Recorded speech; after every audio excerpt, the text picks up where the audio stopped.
You're dropping $150 a year on fertilizer. Easy. Spring feeding, summer boost, fall prep for next season, and your plants still underperform. Pale leaves, slow growth, weak yields. The bag promised results. But here's the reality. You're paying for solutions to a problem your garden design created. Meanwhile, polyculture systems used by indigenous farmers for thousands of years built soil fertility while producing food, because they designed relationships between plants that did the fertilizing for free. No bags, no schedule, no dependence. The problem isn't your soil. The problem isn't your climate. The problem is that you're gardening like a factory, not like an ecosystem. You plant in rows.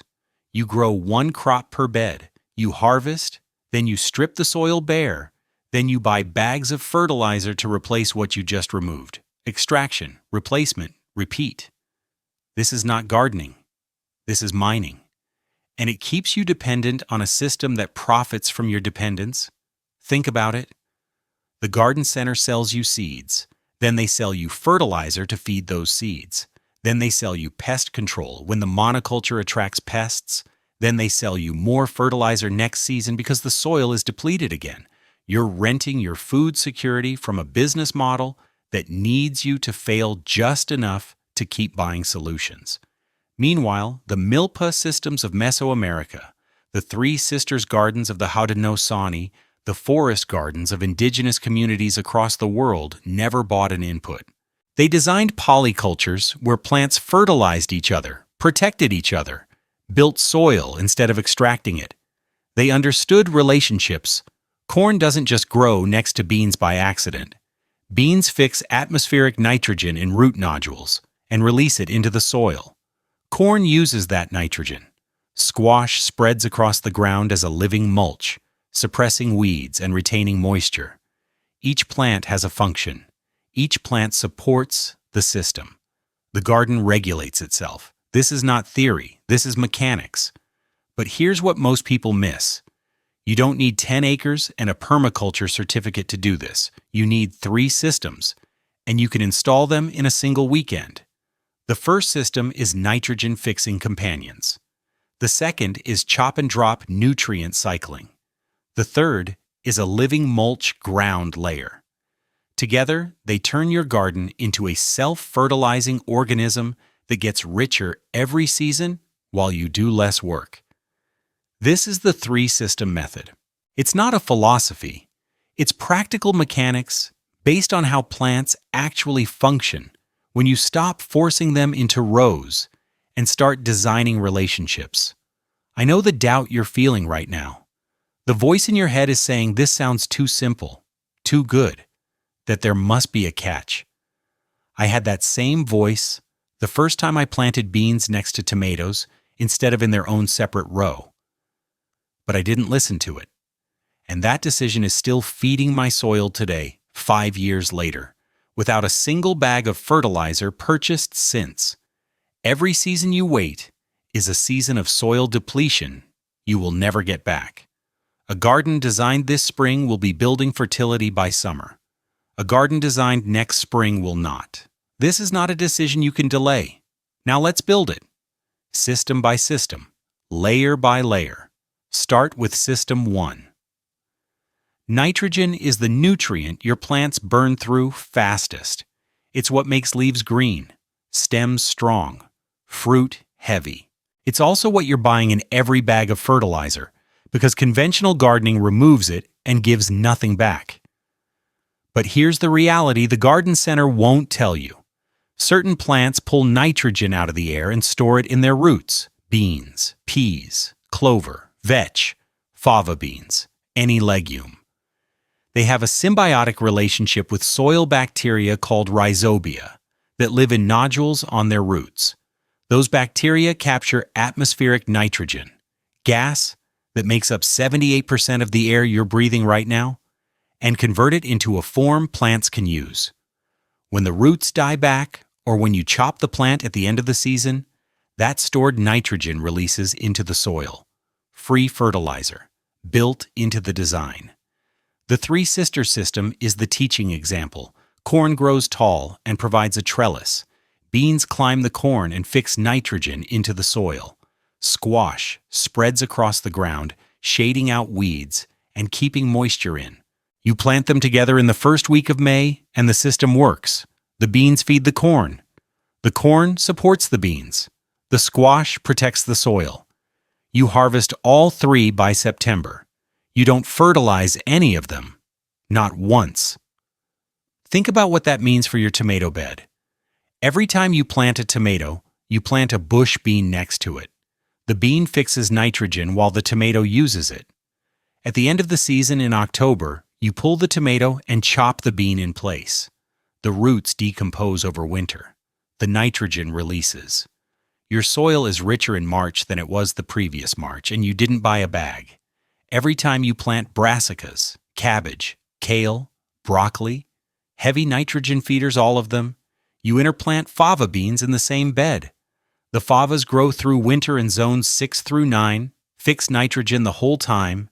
Then you chop them in early March and plant your brassicas directly into the mulch. Free fertilizer, timed perfectly. Every fruit tree gets a clover understory, white clover, red clover, doesn't matter. It carpets the ground, fixes nitrogen year-round, and you mow it occasionally to drop that nitrogen back into the root zone. The tree feeds on what the clover provides. You never fertilize the tree. This is System 1. Nitrogen-fixing companions. You design the relationships once, and the plants do the work forever. But nitrogen isn't the only nutrient.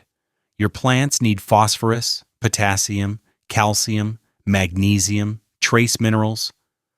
Conventional gardening mines those out of the topsoil and forces you to replace them with purchased inputs. System 2 fixes that. It's called chop and drop, and it works because certain plants have deep tap roots that mine minerals from the subsoil and concentrate them in their leaves. The most famous is comfrey. Comfrey sends roots down 6 feet or more, pulling up potassium, phosphorus, calcium, and trace elements that shallow-rooted crops can't reach. It stores those minerals in its massive leaves. You let it grow for 4 to 6 weeks, then you chop the leaves and drop them in place around your garden beds. The leaves decompose. The minerals release. Your topsoil gets richer. You repeat every month during the growing season. It's a nutrient elevator. Deep minerals come up. You spread them where you need them. No bags, no store runs. Comfrey is the workhorse, but it's not the only option. Yarrow, dandelion, chicory, plantain, all of them have deep tap roots and mineral-rich leaves. The principle is the same. Plant them at the edges of your beds or in dedicated patches. Let them grow, chop them, mulch with them. This is not complicated. And here's where it gets interesting. The decomposition feeds soil microbes. The microbes break down organic matter and make nutrients available to your crops. This is how soil gets richer instead of poorer. You're not removing fertility and replacing it with bags. You're cycling fertility that's already there, pulling it up from depth and concentrating it where your shallow-rooted annuals can use it. The more you chop and drop, the more active your soil biology becomes. Earthworms move in, fungal networks expand, bacterial populations explode. That living soil processes organic matter faster, holds water better, suppresses diseases, and feeds your plants more efficiently than any synthetic fertilizer ever could, because it's a system, not a product. You can do this in raised beds. Plant a comfrey root cutting at one end in April. Chop it starting in June. Mulch your tomatoes and peppers with the leaves every month through September. By the end of Season 1, you'll see the difference. You can do this in containers if you use smaller dynamic accumulators like yarrow instead of massive comfrey plants. The scale changes, but the mechanics don't. You're building a nutrient cycling engine into your garden design. Now let's talk about System 3. The piece most people miss entirely, and the one that ties everything together. Living mulch. Most gardeners mulch with wood chips or straw. Dead material. It suppresses weeds and retains moisture, but it doesn't feed the soil while it's sitting there. It just sits. Living mulch is different. It's a low-growing ground cover, usually a nitrogen-fixing species, that you plant densely between your crops or under your perennials. White clover is the most common. Creeping thyme works. Low-growing vetch, any plant that stays under 6 inches, spreads horizontally, and tolerates foot traffic. It does 3 things simultaneously. First, it fixes nitrogen continuously. The roots are always working, always hosting rhizobia, always pulling nitrogen out of the air and storing it. When roots die back naturally, which they do in cycles throughout the season, that nitrogen releases into the soil in real time. Your crops are feeding on it while they grow. Second, it suppresses weeds by occupying space. Bare soil invites opportunistic plants. Covered soil doesn't. The living mulch outcompetes weeds for light and space, so you're not spending weekends pulling dandelions and crabgrass. Third, it retains moisture by shading the soil surface. Bare soil loses water to evaporation. Covered soil doesn't. The living mulch keeps the ground cool and damp, so you're watering less, and your plants are stressed less. And the maintenance is this: you mow it occasionally. That's it. When you mow a clover lawn or a clover understory, you're doing a miniature chop and drop. The clippings fall, decompose, release nitrogen. The roots regenerate. The cycle continues. You're fertilizing every time you mow. Think about what this means for a suburban yard. You replace half your lawn with clover in early April. It stays green through summer without irrigation. It fixes nitrogen into the soil. You mow it every 2 weeks instead of every week because it grows slower than grass. And when you do mow, you're feeding the soil instead of bagging clippings and throwing them away. Or think about it under fruit trees. You plant white clover in a ring around the drip line in May. It carpets the ground by July, chokes out grass and weeds, fixes nitrogen year-round, and you never fertilize the tree. The clover does it, season after season. Or in raised beds. You overseed clover between your tomato plants, your peppers, your brassicas in late April. It fills the gaps by June, feeds the soil all summer, and you're weeding a fraction of what you used to. You can even do this in containers if you choose a compact clover variety. It grows around the base of your container plants, fixing nitrogen in a confined space, keeping the soil covered and active. The tactics change depending on your space, but the principle stays the same. Living mulch is a ground layer that works for you instead of against you. Now here's what happens when you combine all 3 systems. You plant beans next to your tomatoes in early May. The beans fix nitrogen. You plant comfrey at the edge of the bed in April. You chop it monthly starting in June and mulch the bed. You overseed clover in the gaps in late April. The clover fixes nitrogen and suppresses weeds. Your tomatoes are growing in soil that's being fertilized from 3 directions simultaneously: nitrogen from the beans, deep minerals from the comfrey, continuous nitrogen from the clover. The soil biology is thriving because you're feeding it constantly with organic matter. The root zone stays moist because the clover is shading it. You're weeding almost nothing because the clover is occupying space. And at the end of the season in October, when you pull the tomato plant, you chop the bean plant in place, you leave the clover to keep working, and your soil is richer in November than it was in April. You didn't buy fertilizer. You designed a system that builds fertility while producing food. This is not gardening. This is systems thinking. And this is what indigenous polyculture gardeners understood, and what the modern garden center will never teach you because there's no profit in a system that makes you independent. Now let's talk about what this actually means for your time and your money. You're currently spending, conservatively, $75 a year on fertilizer. Over 10 years, that's $750. Over 20 years, $1,500. And that's assuming prices don't go up, which they will. The 3-system method costs you a one-time investment in seed. White clover seed, $12 for enough to cover 1,000 square feet. A comfrey root cutting, $8. Bean seeds, $4. You're in for under $30 total, and most of that is reusable because clover reseeds itself. Comfrey is perennial, and you can save bean seeds. After year 1, your input cost is 0. You're fertilizing for free forever, but the real return isn't financial, it's time. Right now, you're spreading fertilizer every 6 weeks during the growing season. That's an hour each time, minimum. 6 applications, 6 hours, every single year. With the 3-system method, you're chopping comfrey once a month for 15 minutes. You're mowing clover when you mow your lawn, which you're doing anyway. You're planting beans when you plant tomatoes. No extra step. You're gardening less and harvesting more because the system is doing the work.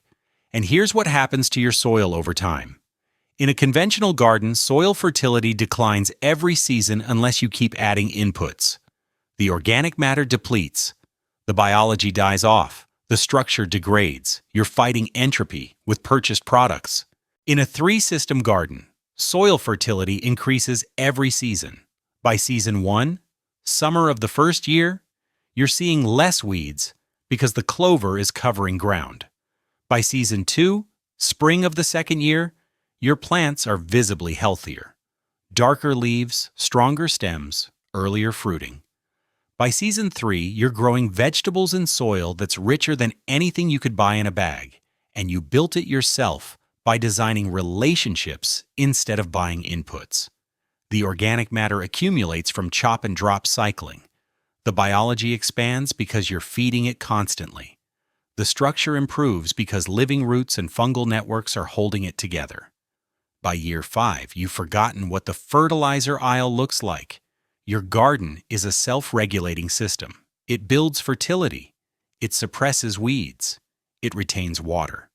And you're spending your weekends harvesting instead of maintaining. This is not a garden you maintain.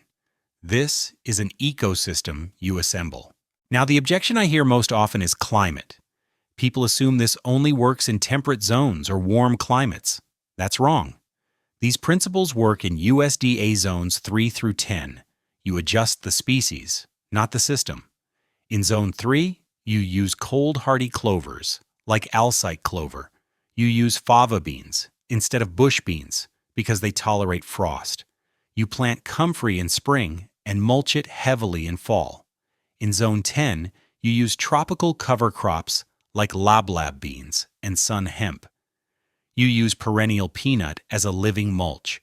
You chop comfrey year-round because it never goes dormant. The mechanics don't change. Nitrogen-fixing plants work everywhere. Chop and drop works everywhere. Living mulch works everywhere. Your climate determines which plants you use, not whether the system functions. Do not let your zone be an excuse for inaction. This is not about weather. This is about design. The second objection is space. People think they need acres. They don't. You can run this system in a 4x8 raised bed. Plant 2 tomato plants, 2 bush bean plants, a comfrey plant at one end, and overseed clover in the gaps. That's all 3 systems in 32 square feet.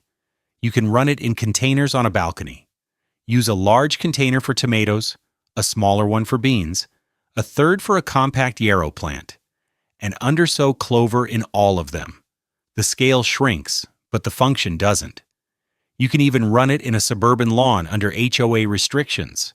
Replace sections of turf grass with white clover. It looks like a lawn from the street. It stays green without irrigation. It fixes nitrogen. And when the HOA asks, you tell them it's a low-maintenance turf alternative, which it is. The point is this. The 3-system method isn't about having the perfect space or the perfect climate. It's about understanding how plants function and designing relationships that do the work for you. You have stopped being a gardener. You have started being a systems thinker. You have stopped renting your soil fertility from a supply chain. You have started owning it. You have stopped paying for solutions to problems your design created. You have started building a garden that solves its own problems. This is what real self-sufficiency looks like. not a weed-free showpiece that costs you weekends and money, not a high-maintenance hobby that burns you out by July. A productive, low-labor ecosystem that gives you time back and keeps your money in your pocket. It's the difference between being a consumer of products and a creator of systems. It's the difference between dependence and independence.